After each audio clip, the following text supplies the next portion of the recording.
School of media, film and entertainment की व्यापक गतिविधियों के अंतर्गत NGO captain Ayush Prasad foundation के सहयोग से कोरोना के प्रति जागरूकता के लिए सुनो शारदा 90.8 FM की खास प्रस्तुति। नमस्कार, आप सुन रहे हैं ग्रेटर नोएडा का आपका अपना कम्युनिटी रेडियो स्टेशन सुनो शारदा 90.8 FM। मेरे यानी गगन के साथ बात करने वाले हैं 15 से लेके 18 वर्ष के बच्चों को जो कोरोना की वैक्सीन लग रही है उसके बारे में हम बात करेंगे। और इसी संबंध में बात करने के लिए मेरे साथ स्टूडियो में जुड़ चुके हैं डॉक्टर भूमेश त्यागी जी, जो कि शारदा अस्पताल में कार्यरत हैं। यहाँ पर आप असिस्टेंट प्रोफेसर हैं। तो सर, बहुत बहुत स्वागत है। धन्यवाद गगन जी। ये मेरा सौभाग्य है कि दूसरे विषय पर हम आपसे बात कर पा रहे हैं। आपने हमें समय दिया, इस बात के लिए शुक्रिया सर। तहे दिल से आभारी हूँ आपका कि आपने मुझे इस मुहिम में जोड़ा और लोगों को जागरूक करने में आपने मेरे साथ अपने विचार साझा किए। धन्यवाद। Thank you sir. Sir, corona की वैक्सीन अब हम समझ चुके हैं कि हम सबके लिए वाकई बेहद जरूरी, आवश्यक है। जिन लोगों ने कोरोना की वैक्सीन ली है वो सुरक्षित भी हैं, उनका इम्यून सिस्टम मजबूत भी हो रहा है। क्योंकि हमने ये भी देखा है कि कोरोना की दोनों डोज लगी, उसके बाद बूस्टर डोज भी लोगों को लग रही है, जो कि मैं समझता हूँ आई थिंक 10 तारीख यानी कि 10 जनवरी से इसकी शुरुआत रही है। अब हमने साथ साथ ये भी देखा है कि 15 से लेके 18 वर्ष के जो हमारा बच्चा है या यूथ है, उनको कोरोना की वैक्सीन लग रही है, जो कि 3 जनवरी से इसकी शुरुआत हुई है। सो बड़ों के बाद अब युवा वर्ग के लिए वैक्सीन है, जिसकी उम्र 15 से लेके 18 वर्ष है। तो वो कौन कौन सी वैक्सीन लगवा सकते हैं? एक सवाल ये आता है, बच्चे सोचते हैं कि हमारा जो इम्यून सिस्टम है मजबूत है, हमें वैक्सीन लगवाने की आवश्यकता क्या है? इस संबंध में 2 बातें आप क्या कहना चाहेंगे? जी सर, देखिए अभी तक हमारा वैक्सीनेशन में जो सबसे पहले एक टारगेट था कि हमें वयस्क 18 साल से वर्किंग वाले लोगों को कवर करना है, क्योंकि जिस समाज में ये लोग वर्किंग के लिए सबसे ज़्यादा एक्सपोज थे, यही लोग एक्सपोज थे। क्योंकि हमने सोशल डिस्टेंसिंग के लिए प्रोहिबिटेड कर दिया था, स्कूल कॉलेजेस बंद हो गए थे। 18 साल से जो कम के बच्चे थे वो सब अपने अपने घरों पर थे, तो वो सोशल का पालन कर रहे थे कि घरों से ना निकलना। अब हमारे पास जबकि हमारा एक वर्ग जो 18 साल से ऊपर का है वो वैक्सीनेटेड हो चुका है। कोविड को रोकने के लिए जो हमारे पास तब का बचता था वो हमारे 18 साल से कम के ही बच्चे बचते थे, जिसमें से सबसे ज्यादा बच्चे थे जो एडोलसेंट ग्रुप में है हमारे, जो जिन्हें हम कहेंगे अमूमन 10वीं क्लास या 12वीं क्लास के जो स्टूडेंट थे, जो बोर्ड के एग्जाम देने के लिए जाने वाले हैं, वो लोग सबसे ज्यादा एक्सपोज होने के खतरे में थे। तो उनको रोकने के, उसके लिए हमें कोविड को रोकने के लिए बच्चों को भी वैक्सीनेटेड करना बहुत जरूरी था।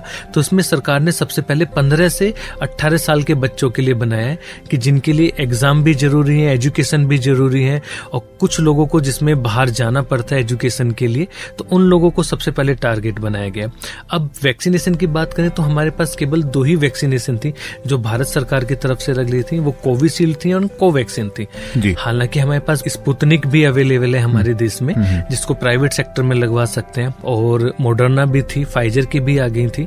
लेकिन जो भारत सरकार की वैक्सीन थी वो कोवैक्सीन थी और कोविशील्ड। तो कोवैक्सीन को भारत सरकार ने एडोलसेंट ग्रुप में 15 से 18 वर्ग के बच्चों के लिए बोला था, क्योंकि जहां तक जितने भी डाटा आए हैं कोवैक्सीन का, जो ICMR के साथ डाटा शेयर किया गया था, सबसे कम साइड इफेक्ट थे। कोई भी ऐसा साइड इफेक्ट नहीं आया था कोवैक्सीन का कि जिसमें न्यूरोलॉजिकल कुछ प्रॉब्लम हो, क्योंकि वयस्क बच्चों में न्यूरोलॉजिकल कॉम्प्लिकेशन सबसे ज्यादा ड्रेडफुल होते हैं। वो बच्चे के लिए जिंदगी भर तक के लिए चीजें खराब कर सकते हैं। तो इसलिए जो वैक्सीन यूज करी गई थी वो कोवैक्सीन यूज करी थी।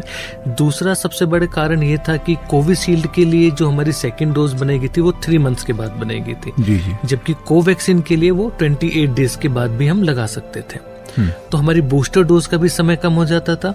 एक बड़े वर्ग को हम वैक्सीनेटेड कर सकते हैं 15 से 18 वाले, जिससे हम कोविड वायरस को रोकने से रोक सकते हैं अच्छे और प्रभावशाली तरीके से। जी सर, चूंकि आप डॉक्टर हैं, हम मीडिया में काम कर रहे हैं, लेकिन जो हमारे श्रोता हैं या यूं कहें कि जो एक आम जन जो समझना चाहते हैं कि वैक्सीन और दूसरी वैक्सीन का हम यहाँ जो जिक्र कर रहे हैं, हम देखते हैं कि कोई इतनी फीसदी प्रभावशाली है, उससे कम दूसरी प्रभावशाली है। तो कभी कभी ऐसा होता है कि मार्केट में वो डोज खत्म हो गई और हम वो ही नहीं लगवा रहे, हम वही डोज लगवाएंगे जो कि बहुत इफेक्टिव है। तो मान लीजिए कि किसी व्यक्ति ने कि हम जिक्र कर रहे हैं कोवैक्सीन और दूसरी कोविशील्ड, इसमें से आप मुझे बताएं कि कौन सी ज्यादा प्रभावशाली, अगर कोई व्यक्ति कम प्रभावशाली भी लगवा रहा है तो क्या कोई नुकसान तो नहीं है ना? नहीं, देखिए इसमें बात ही नहीं है कि प्रभावशाली है या नहीं है। बात यह है कि दोनों ही वैक्सीन एक वायरस के लिए कारगर है। अब स्टडीज हमारे पास कोई भी प्रमाण ऐसा नहीं है, जितने भी प्रमाण हमारे पास आ रहे हैं वो अब जितनी भी स्टडीज हो रही हैं एक्सपोज होने के बाद उसके प्रमाण आ रहे हैं। तो आप देखेंगे दोनों ही प्रमाणों में दोनों ही वैक्सीन 75 to 80% इफेक्टिव है जी। तो अगर आप एक रेंज देखेंगे तो 5% है। यानी कि मेरा सवाल आपसे बिल्कुल सही था, भ्रांति दूर हो रही है लोगों की। क्योंकि अब इसमें ऐसा नहीं है कि लोगों के पास के लोगों ने, कुछ लोगों ने कि लगा कि नहीं कोविशील्ड अच्छी नहीं है, कोवैक्सीन अच्छी है, कोवैक्सीन अच्छी नहीं है, कोविशील्ड है। आप सरकार के पास सबसे पहला प्रभावी कदम था कि वैक्सीन लगानी है, चाहे वो हमारे पास अवेलेबिलिटी कौन सी है, कोविशील्ड है, कोविशील्ड लगाएंगे, कोवैक्सीन है, कोवैक्सीन लगाएंगे। तो श्रोताओं को इस बात से, लोगों को इस बात से जागरूक होना है कि वैक्सीन जरूर लगनी चाहिए, वो कोवैक्सीन हो या कोविशील्ड। बहुत खूब, दोनों ही प्रभावशाली, कारगर है, बिल्कुल प्रभावशाली है और कारगर। अब मेरा सवाल ये है कि ये जो टीके हैं ये किस तरीके से हमारी बॉडी में जाके असर करते हैं, कितना यूं कहें कि क्या प्रक्रिया रहती है इसकी? प्रक्रिया रहती है कि जब भी कोई हम वैक्सीन लगवाते हैं तो वो वैक्सीन हमारी बॉडी में जाके हमारी प्रतिरोधक क्षमता को बढ़ाती है। अब प्रतिरोधक क्षमताओं को बढ़ाने के लिए अगर हम लेमन लैंग्वेज में बात करें तो इस तरह से बात कर सकते हैं कि वायरस हो गया एंटीजन जो बाहर से हमारी बॉडी में एंटर कर रहा है, तो उसके खिलाफ लड़ने के लिए शरीर के पास कुछ हथियार होने चाहिए, तो वो हथियार होते हैं एंटीबॉडी। तो हम वैक्सीन दे के बॉडी में, वैक्सीन एज ए एंटीजन की तरह बॉडी में एंटीबॉडी को प्रोड्यूस कराता है, जिसके लिए हमारे पास एंटीबॉडी प्रचुर मात्रा में आ जाती है और हम उस वायरस के अगेंस्ट लड़ सकते हैं। तो वैक्सीन के थ्रू हमारी बॉडी में एंटीबॉडी का डेवलपमेंट होता है और एंटीबॉडी आगे उस वायरस से लड़ने में हमारी बॉडी के लिए कारगर सिद्ध होती है। जी जी डॉक्टर साहब, मैं अब आपसे ये जानना चाहता हूँ कि किसी बच्चे को वैक्सीन लग गई है, टीकाकरण के बाद भी व्यक्ति की संक्रमित होने की सूचना हमें मिलती है, तो हम ये आपसे जानना चाहते हैं टीका लगवाने के बाद अगर कोई बच्चा बीमार हो जाता है तो क्या वो अपना इलाज करा सकता है? क्योंकि अभी उसने हाल फिलहाल में टीका लगवाया है, क्योंकि उसे डर लगता है कि मैं डॉक्टर के पास जाऊंगा तो वो अपना ट्रीटमेंट करेंगे, मेडिकल जो प्रिस्क्रिप्शंस हैं, दवाएं हैं या कोई इंजेक्शंस भी लगाएंगे। तो ये एक भ्रांति कहें या उनका सवाल अपनी जगह सही है, क्या कहना चाहेंगे इस विषय में? देखिए, जैसे मैंने आपसे पहले ही बताया था कि वायरस से हम बच नहीं सकते और वैक्सीन हमें वायरस से नहीं बचा रही है, वैक्सीन हमें वायरस के जो हानिकारक प्रभाव हैं उनसे बचा रही है और वायरस के प्रसार को फैलने से रोक रही है। तो आपको अगर वैक्सीन लगती है तो आप संक्रमित हो सकते हैं, कोई भी व्यक्ति वैक्सीन के बाद संक्रमित हो सकता है क्योंकि वो वायरस संक्रमित करेगा। अब उस वायरस का वैक्सीन लगने के बाद कितना प्रभाव आएगा ये देखना होता है। वैक्सीन लगने के बाद वायरस का प्रभाव बहुत कम हो जाता है, जो व्यक्ति संक्रमित होते हैं वो एसिम्प्टोमेटिक होते हैं, इवन उनमें लक्षण भी नहीं आते हैं। अगर वैक्सीन लगने के बाद बच्चे संक्रमित हो जाते हैं और बच्चों में अगर लक्षण आते हैं तो बच्चों को इलाज कराना चाहिए। एक और सवाल है जो कि भ्रांतियों से जुड़ा हुआ है, खासकर जो गर्भवती महिलाएं हैं। आप जानते हैं, हम जानते हैं, क्योंकि वही बातें हमने अपने लिसनर्स तक पहुंचाई हैं कि गर्भवती महिलाएं कोरोना की वैक्सीन ले सकती हैं, लगवा सकती हैं, जो कि सुरक्षित है। अगर आप ये बात कहेंगे तो निश्चित तौर पर हमारे श्रोताओं को बात समझ में आएगी।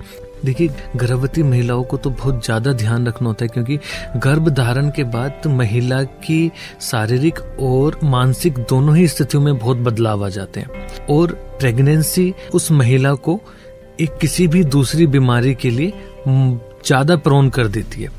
तो महिलाओं के लिए वैक्सीन बहुत जरूरी है और भ्रांतियों से दूर रहें। किसी भी तरह की भ्रांति हो या किसी के मन में किसी भी तरह का कोई शक हो तो अब सरकार ने बहुत सारी इतनी सुविधाएं दे दी हैं कि वो किसी भी हेल्पलाइन में फोन करके अपनी उस दुविधा का निवारण कर सकते हैं। क्या बात है डॉक्टर साहब, आपने समय निकाला, हमारे स्टूडियो आए, आपने बहुत अच्छी अच्छी बातें हमारे श्रोताओं तक पहुंचाई।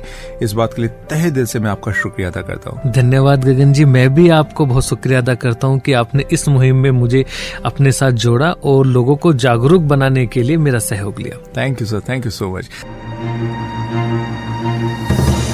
ये कार्यक्रम आप सुन रहे थे school of media, film and entertainment, Sharda विश्वविद्यालय और आयुष पुरुषार्थ फाउंडेशन के सहयोग से।